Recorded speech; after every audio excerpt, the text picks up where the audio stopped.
All right, so Richard asks a rule of 55 question.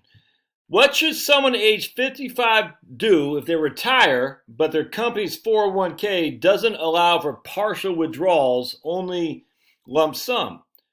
Will they need to take out $280,000, pay tax on it for 4 years of living, and put the balance in an IRA? Are there any tricks to avoid paying high taxes since the lump sum would be so great? Man, that's a great question.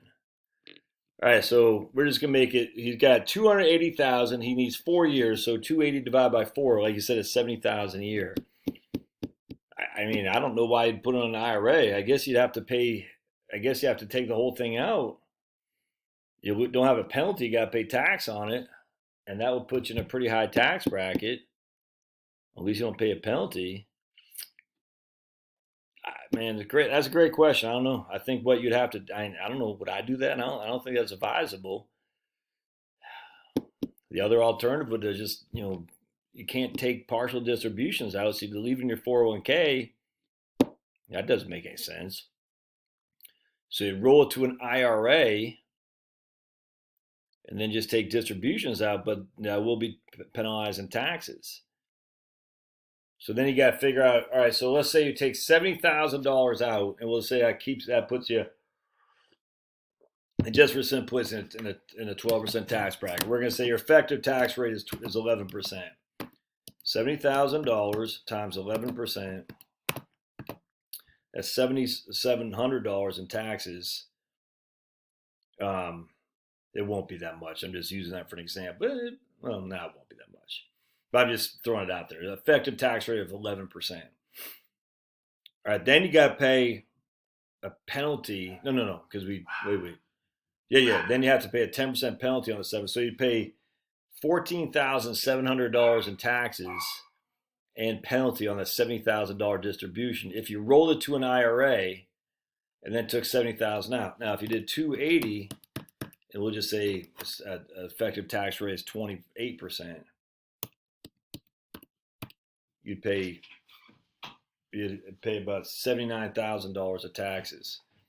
So it's 17,000, right? No, it's 7,000 plus 14,000 times 4. It's gonna be 56,000. So even paying the penalty would be better if you roll it to an IRA. Paying the penalty and the income tax would be better than taking it on one lump sum and paying the taxes, because it'd be a much higher tax bracket. And again, I'm comparing an effective 11% tax bracket to effective tax rate to a 28% effective tax rate. This is the problem with 401k, man. The employer can be can be much more strict. I just got done eating some ribs, so I'm just making sure I don't got stuff in my mouth. Probably do. Oh well.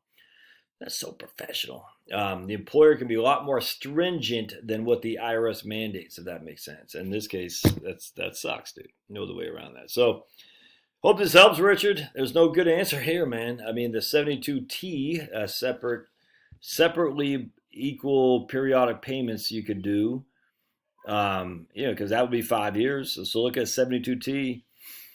Excuse me. Off the top of my head, I can't remember exactly how that works in terms. I know you have to do it for 5 years or to 59.5, whichever is longer. How they figure that out, I just can't remember. But that would be your other option. Look at we roll it to an IRA and then do a 72T. At least you can avoid the 10% penalty. And you'd have to look at your custodian to figure that number out. I think the custodian would, or if you have an accountant or something like that. I guess you just go online and figure it out. I don't know how that works. No, good question. Wish the best. Let us know what you end up doing. Thanks now.